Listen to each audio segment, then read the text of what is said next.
رات کے اندھیرے میں اپنے گھر کا کوڑا اگر اٹھا کر کے ہم نے ہمسایوں کے گھر کے آگے پھینک دیا تو صاحب ہمسائے نے بھی یہی کیا، اس نے اپنے گھر کا کوڑا رات کے اندھیرے میں ہمارے گھر کے آگے پھینک دیا، اور سارے گلی کے لوگ ایک دوسرے کے گھر کے آگے کوڑا پھینکتے رہے، اور صبح ساری گلی جو تھی وہ کوڑے سے بھری ہوئی تھی، اور وہاں تعفن پیدا ہوا، وہاں بدبو پیدا ہوئی، وہاں مکھیاں اور مچھر پیدا ہوئے جو پلٹ کے ہمارے اوپر آئے۔ مسموم ہوائیں ہماری صحت کو بگاڑ دیتی ہیں، ہواؤں میں غلاظت گھل جاتی ہے، گندگی پھیل جاتی ہے۔ اس لیے ہمیں اس بات کا اہتمام کرنا ہوگا کہ ہم پورے معاشرے کو، پورے ماحول کو جو ہے وہ صاف کرنے کی کوشش میں لگ جانا چاہیے۔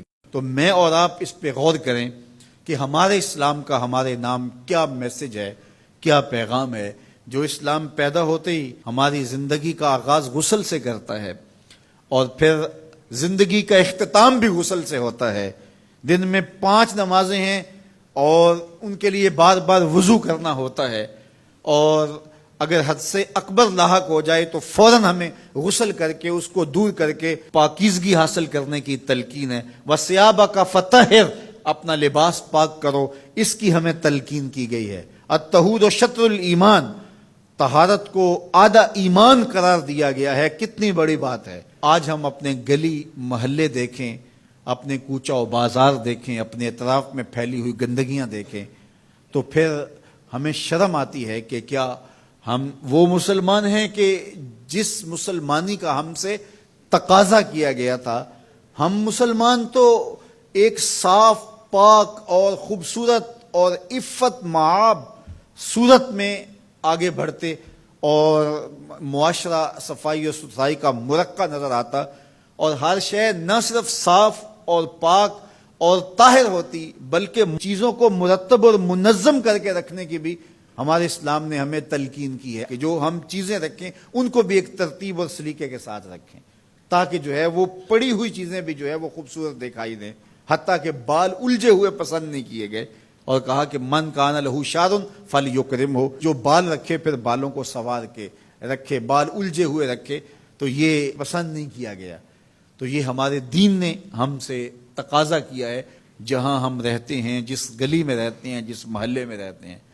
ہم نے یہ دیکھا ہے کہ 10 مرلے کا ایک کنال کا گھر بنگلہ بنایا، اور اس کے اندر اتنا اچھا اہتمام کیا، ایک ایک کونے اور گوشے کو ہم نے سلیقے کے ساتھ بنایا اور خوبصورتی کے ساتھ بنایا، لیکن گھر کے آگے 10 فٹ کی گلی ہے تو وہ گندگی سے اٹی پڑی ہے۔ ہمارے گھر کے سامنے جوہر پانی کا بڑا ہے، اور جس کے اندر گندگی اور غلاظت ہے، اور وہ چھینٹے اڑ کے ہمارے گھر کے اندر ہی گرتے ہیں، اور وہاں پیدا ہونے والی مکھیاں اور مچھر ہمارے گھر کے اندر ہی غلاظت کا جو ہے وہ سبب و ذریعہ بنتے ہیں، اور اس گندگی کے ماحول سے ہوا بھی مسموم ہوتی ہے جو بیماریاں پھیلاتی ہے، اور اس سے جو ہے وہ ہم خود متاثر ہوتے ہیں۔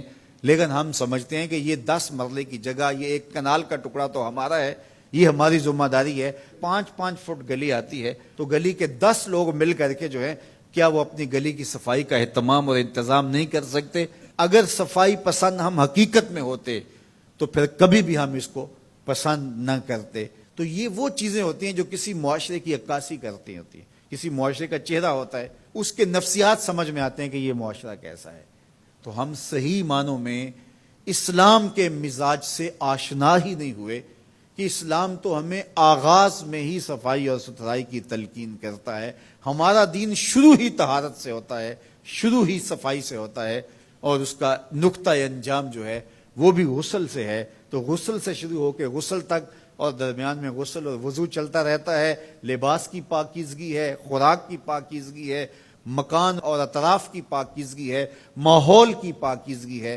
ہمارا دین ہمیں اس کی تلقین کرتا ہے۔ راستے کے اندر پڑا ہوا کوئی کانٹا اٹھا کے ایک طرف رکھ دینا، کوئی اینٹ کا ٹکڑا اٹھا کے ایک طرف رکھ دینا، کوئی پتھر کا ٹکڑا اٹھا کے ایک طرف رکھ دینا اور راستے کو صاف کر دینا، تو یہ صدقہ قرار دیا گیا ہے اور اللہ رسول کی رضا کا سبب اور ذریعہ قرار دیا گیا ہے۔